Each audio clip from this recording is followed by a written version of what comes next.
નમસ્કાર મિત્રો, જય ભારત, જય હિન્દ. સ્વાગત છે તમારું બધાનું લીડર ટ્રેડિંગ ગુજરાતી યુટ્યુબ ચેનલમાં.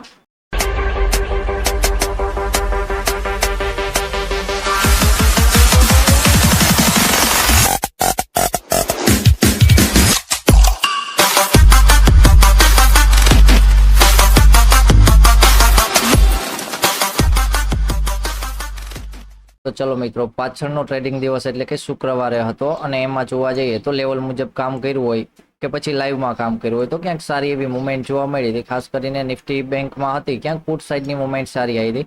પછી કોલ સાઈડની છે મુવમેન્ટ બંનેમાં ક્યાંક આવી હતી અને સેન્સેક્સનો એક્સપાયરી દિવસ હતો, તો જે લોકોએ લેવલ ઉપર કામ કર્યું હોય એને સેન્સેક્સમાં પણ સારી એવી મુવમેન્ટ જોવા મળી હતી. કારણ કે સવારમાં જ મુવમેન્ટ આવી હતી એ થોડીક પુટ સાઈડની મુવમેન્ટ હતી. ત્યારે આપણે લાઈવ પણ હતા તો નિફ્ટીમાં ક્યાંક 70 પોઈન્ટની મુવમેન્ટ હતી પુટ સાઈડની અને બેંક નિફ્ટીમાં ક્યાંક 200 પોઈન્ટની મુવમેન્ટ હતી પુટ સાઈડની. જ્યાં રેઝિસ્ટન્સ ઝોન હતો આપણો, તો એ ઝોન પાસેથી ક્યાંક માર્કેટે સેલિંગ મુવમેન્ટ જોવા મળી હતી. જે બેંક નિફ્ટીમાં આવ્યું હતું સેલિંગ, એ ઝોન પાસેથી ક્યાંક ટોટલ 300 પોઈન્ટનું હતું, પણ આપણે લેવલ લગાવેલું હતું કે ફરીવાર 400ના ઝોન નીચે નીકળશે તો પછી પુટ સાઈડ માટે જાશું. તો અહીંયાથી ગણી તો 200 પોઈન્ટની ક્યાંક લાઈવમાં મુવમેન્ટ આવી હતી અને પછી ફરીવાર માર્કેટ એક રેન્જમાં હોલ્ડ કરતું હતું, તો એમાં પણ રેન્જનું બ્રેકઆઉટ આવ્યું હતું બેંક નિફ્ટી બંનેમાં. અને એ મુવમેન્ટ હતી ક્યાંક સ્પીડમાં હતી. લાસ્ટ કેન્ડલમાં પણ એન્ટ્રી કરી હોય તો પણ ક્યાંક મુવમેન્ટ છે એમાં પ્રીમિયમ સારા એવા વધ્યા હોય.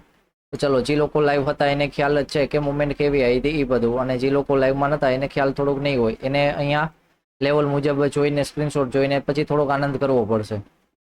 ચલો, તો હવે વાત કરી લઈએ સોમવાર માટે એટલે કે 15 જુલાઈ માટે. તો લેવલ છે બધા નિફ્ટીના, બેંક નિફ્ટીના બંનેના લેવલ છે સેન્ડ કરી દીધા છે. એમાંથી લેવલ મળી જશે. અને જે લોકો ઓફરની રાહ જોઈ રહ્યા હતા તો એમને શનિ રવિની ઓફર આવી ગઈ છે, તો એમાં 1000 રૂપિયાનો ઓફ મળે છે. રેગ્યુલર કૂપન કોડ છે એ જ કૂપન કોડ છે, તો કૂપન કોડ પણ તમારામાં દેખાડતા હશે, તો એના મુજબ કૂપન કોડ લગાવીને કોર્સ પરચેસ કરી શકો છો. તો ચલો, વધારે ચર્ચા નથી કરવી, આપણે વાત કરી લઈએ 15 જુલાઈ માટે. તો પેલા બંનેમાં એક વીકની કેન્ડલ ક્લોઝિંગ થઈ છે, તો એક વીકની કેન્ડલ જોઈ લઈએ કે કેવી કેન્ડલ બની છે. કારણ કે નિફ્ટીમાં તો ક્યાંક સારી કેન્ડલ હશે. બેંક નિફ્ટીમાં પણ જોવા જઈએ તો પાછળથી 4 વીકમાં ગ્રીન કેન્ડલ આવતી હતી, તો એક કેન્ડલ રેડ આવી છે. અને આ વીકની કેન્ડલનો લોઅર પોઈન્ટ છે સારો એવો નિફ્ટી બેંકમાં ક્યાંક ઉપયોગ થવાનો છે. અને નિફ્ટી માટે જોવા જઈએ તો એમાં પણ 200નું ઝોન છે એ ક્યાંક સારું એવું કામ આવે છે. કારણ કે વારંવાર એક ઝોન પાસેથી સપોર્ટ લે છે ક્યાંક નિફ્ટી, અને એ ઝોન પાસેથી કંઈ ક્લોઝિંગ નથી આપ્યું. પણ એક દિવસની ટાઈમ ફ્રેમમાં જો 200ના ઝોન નીચે એક દિવસ ક્લોઝિંગ આવી જાય છે તો બીજે દિવસે પછી માર્કેટ છે એ 24,000ના ઝોન સુધી અને 24,900 24,800ના ઝોન સુધી આવનારા સમયમાં ક્યાંક જોવા મળી શકે. તો સારો એવો સપોર્ટ ઝોન છે નિફ્ટી માટે. મોટી ટાઈમ ફ્રેમ માટે યાદ રાખજો કે 200નો ઝોન છે એ સારો એવો સપોર્ટ છે. જો 1 દિવસની ટાઈમ ફ્રેમમાં 200ના નીચે ક્લોઝિંગ આવી જાય છે તો એ ક્યાંક મુવમેન્ટ હશે, થોડીક સ્પીડમાં જોવા મળશે. સેમ વસ્તુ કે બેંક નિફ્ટી માટે પણ 52,000નો ઝોન છે. વારંવાર 52,000ના ઝોન પાસે માર્કેટ આવીને સપોર્ટ લે છે. ફરીવાર પણ પાછળના દિવસે માર્કેટ નીચે આવીને પણ 52,000ના ઝોન ઉપર જ ક્લોઝિંગ આપ્યું છે, તો એમાં પણ 52,000નું ઝોન છે એના નીચે ક્લોઝિંગ આવે છે તો પછી આવનારા સમયમાં એમાં 51,000નું ઝોન પણ ક્યાંક સારું એવું જોવા મળશે, જે મોટી ટાઈમ ફ્રેમમાં ક્યાંક જોવા મળે છે આપણને સારું એવું. ચલો, 1 અવરની ટાઈમ ફ્રેમ છે એના લેવલ આપણે 10 મિનિટની ટાઈમ ફ્રેમમાં લીધેલા છે. કારણ કે એના મુજબ જોઈ લઈએ તો 1 અવરની ટાઈમ ફ્રેમમાં સારો એવો સપોર્ટ અને સારો એવો રેઝિસ્ટન્સ ઝોન છે, ખાસ કરીને નિફ્ટીમાં અને બેંક નિફ્ટીમાં બંનેમાં. બેંક નિફ્ટીમાં જોવા જઈએ તો સપોર્ટ રેઝિસ્ટન્સ બંને છે, અને નિફ્ટીમાં જે રેઝિસ્ટન્સ ઝોન એટલો બધો ક્લિયર નથી, પણ સપોર્ટ ઝોન છે એ સારો એવો ક્લિયર છે કે ભાઈ 180 એટલે કે 200 વાળું ઝોન છે. અહીંયા વારંવાર માર્કેટે સપોર્ટ લે છે, તો ફરીવાર સપોર્ટ ઝોન બ્રેક થશે ત્યારે ક્યાંક મોટી મુવમેન્ટ માટે જોઈ શકાય. કારણ કે અહીંયાથી સારું એવું બાઇંગ પણ આવેલું છે, તો ઇન્ટ્રાડે માટે સપોર્ટ ઝોન જોઈએ તો એમાં 400નું ઝોન એક કામ આવી શકે છે. જે 400નું ઝોન વારંવાર એક રેઝિસ્ટન્સ ઝોન હતું એ ફરીવાર ક્યાંક આવનારા સમયમાં સપોર્ટ તરીકે કામ આપે અને ફરીવાર અપસાઇડની મુવમેન્ટ પણ અહીંયા જોવા મળી શકે. તો 400ના ઝોન પાસે આવ્યું નથી, 400નો ઝોન પાસે આવે તો એકવાર સપોર્ટ ઝોન તરીકે કામ કરી શકે છે. અને જો 400નું ઝોન પણ બ્રેક થાય છે તો વધારે ડાઉનસાઇડની મુવમેન્ટ પણ આવી શકે છે નિફ્ટીમાં ક્યાંક. બેંક નિફ્ટીમાં શું છે, બેંક નિફ્ટીમાં સારો એવો સપોર્ટ અને સારો એવો રેઝિસ્ટન્સ ઝોન છે એક. તો બેંક નિફ્ટીમાં પણ રેઝિસ્ટન્સ ઝોન છે 800નો ઝોન, જે આપણે પાછળના ટુમોરોના વિડીયોમાં પણ ચર્ચા કરી હતી કે અહીંયા 700 અને લાસ્ટ 800ના ઝોન સુધી રેઝિસ્ટન્સ ઝોન છે. તો પાછળના ટ્રેડિંગ દિવસોમાં પણ ક્યાંક 800ના ઝોન પાસે સારું એવું સેલિંગ આવ્યું છે. ફરીવાર 800ના ઝોન ઉપર નીકળે છે તો પછી માર્કેટમાં એક ગેપ છે 53,000ના ઝોન સુધી, તો અહીંયા ક્યાંક 200 પોઈન્ટ પ્લસનો ટાર્ગેટ છે સારો એવો. ફરીવાર માર્કેટ અહીંયા નીચે નીકળે છે તો એક 52,000નો ઝોન સપોર્ટ છે, અને એના નીચે નીકળે તો 800નો ઝોન. કારણ કે દિવસની ટાઈમ ફ્રેમમાં 52,000ના ઝોન નીચે ક્લોઝિંગ આપે છે તો પણ ક્યાંક સારી એવી મુવમેન્ટ જોવા મળી શકે છે. ચલો, વાત કરી લઈએ ક્યાંક નિફ્ટીની 10 મિનિટની ટાઈમ ફ્રેમમાં. કારણ કે ઇન્ટ્રાડે કરવા માટે 10 મિનિટની ટાઈમ ફ્રેમના લેવલ જોશે, પછી એમાં ક્યાંક સારી એવી મુવમેન્ટ જોવા મળી શકે છે. તો ચલો, માર્કેટનું ક્લોઝિંગ આવ્યું છે ક્યાંક 502ના ઝોન પાસે.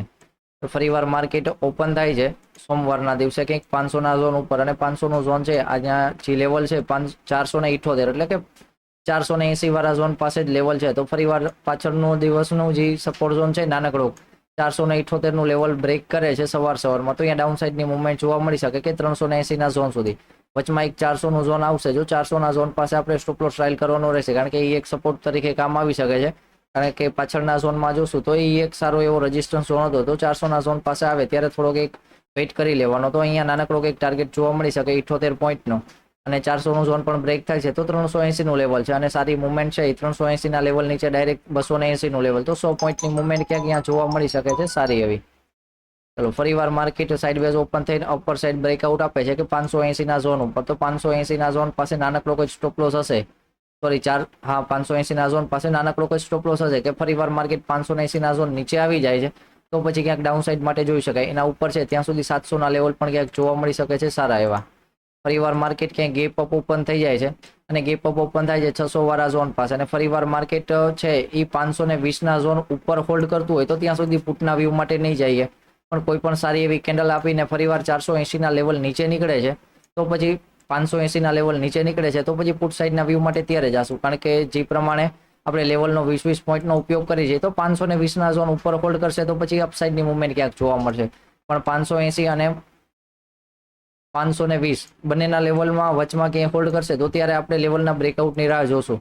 ફરીવાર માર્કેટ ઓપન થઈ જાય છે અને પહેલી જ કેન્ડલ સારી એવી રેડ આપી દે છે અને 478 નીચે કામકાજ કરતી હોય તો પછી આપણે અપસાઇડના વ્યૂ માટે છે પાછળનો હાયર પોઈન્ટ એ બ્રેકઆઉટની રાહ જોશું, અને એના ઉપર માર્કેટ બ્રેકઆઉટ આપે તો ત્યારે અપસાઇડના મુવમેન્ટ માટે જાશું, કારણ કે ત્યાં સુધી માર્કેટમાં ડાઉન સાઇડના મુવમેન્ટ માટે જોઈ શકાય. માર્કેટ ઓલ ટાઈમ હાઈ પાસે છે એટલા માટે. ફરીવાર માર્કેટ ક્યાંય ડાઉન સાઇડ ઓપન થઈ જાય છે 380 ના ઝોન પાસે, અને માર્કેટ 400 ના ઝોન ઉપર ક્યાંય હોલ્ડ નથી કરતું, 380 ના ઝોન પાસે માર્કેટ ડાઉન સાઇડમાં નીકળે છે તો આપણે ડાઉન સાઇડનું પ્લાનિંગ કરી શકીએ 420 ના ઝોન પાસે એસએલ રાખીને, કે જ્યાં સુધી 420 ના નીચે છે ત્યાં સુધી આપણે ડાઉન સાઇડની મુવમેન્ટ માટે એક સારી એવી જોઈ શકીએ.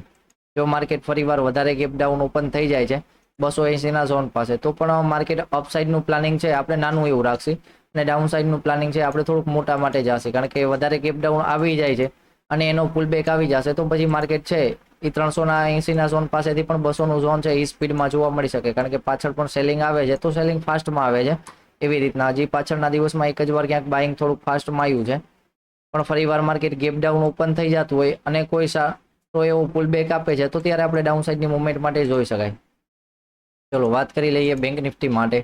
ચલો બેંક નિફ્ટીનું ક્યાંક ક્લોઝિંગ આવ્યું છે 52,300 ના ઝોન પાસે, તો ફરીવાર અહીંયા રેન્જ છે નીચે 200 નો ઝોન છે, ઉપર 500 નો ઝોન છે, તો વચમાં 300 પોઈન્ટની રેન્જ મોટી છે, પણ આ માર્કેટ નાની કેન્ડલ ઉફારે હોલ્ડ કરતું હોય તો નાનકડી કંઈક રેન્જ લગાવી શકાય. ફરીવાર માર્કેટ સાઇડવેઝ ઓપન થાય છે એના ઝોન પાસે, તો ફરીવાર 535 ના લેવલ ઉપર કામ કરે તો ફરીવાર આપણને એકવાર 800 નું ઝોન જોવા મળી શકે છે, અને ફરીવાર 200 ના ઝોન નીચે નીકળે તો 52,000 નું ઝોન છે, તો 52,000 ના ઝોન પાસે પુલ બેક આપીને જતું હોય તો ડાયરેક્ટ 800 નું લેવલ પણ ફાસ્ટમાં જોવા મળી શકે છે બેંક નિફ્ટીમાં. ફરીવાર માર્કેટ અપસાઇડ ઓપન થઈ જાય છે 800 ના ઝોન પાસે, અને માર્કેટ અપસાઇડ ઓપન થઈ અને 834 વાળા લેવલ ઉપરની સાઈડ હોલ્ડ કરતું હોય તો પછી આપણે 53,000 ના ટાર્ગેટ ક્યાંક રાખી શકાય, કારણ કે અપસાઇડ ઓપન થાય છે તો અહીંયાથી એક ઇન્ટ્રાડેની નાનકડી ટ્રેન્ડ લાઈન લઈ લેજો કે માર્કેટ એના ઉપર છે ત્યાં સુધી સારો એવો એક અપસાઇડનો મુવમેન્ટ જોવા મળી શકે, અને વચમાં એક 500 નું ઝોન છે તો 500 ના ઝોન પાસે સારી એવી મુવમેન્ટ એક આવવાની શક્યતા હોય છે વધારે ક્યાંક.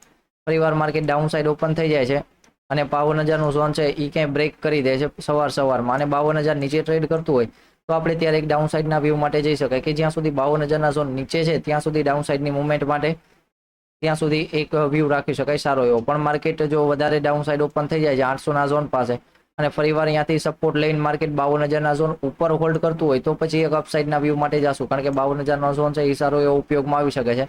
તો 52,000 ના ઝોન ઉપર હશે તો ક્યાંક ફરીવાર 400 અને 500 ના લેવલ જોવા મળી શકે છે. સેમ વસ્તુ કે ઉપરની સાઈડ પણ એવું છે કે 900 ના ઝોન પાસે ઓપન થઈ જાય છે અને ફરીવાર 800 ના લેવલ નીચે કામ કરતું હોય તો 800 ના લેવલ નીચે છે ત્યાં સુધી ડાઉન સાઈડ માટે, પણ 840 વાળા લેવલ ઉપર હોય તો અપસાઇડ માટે, તો એ લેવલ ક્યાંક એવી રીતના કામ આવી શકે છે, કારણ કે રેઝિસ્ટન્સ ઝોન નીચે કામ કરતું હશે તો પછી ડાઉન સાઈડની મુવમેન્ટ જોવા મળશે ક્યાંક, અને રેઝિસ્ટન્સ ઝોન ઉપર ક્યાંય હોલ્ડ કરતું હશે તો પછી સપોર્ટ બનાવીને અપસાઇડની મુવમેન્ટ ક્યાંક જોવા મળી શકે છે સારી એવી.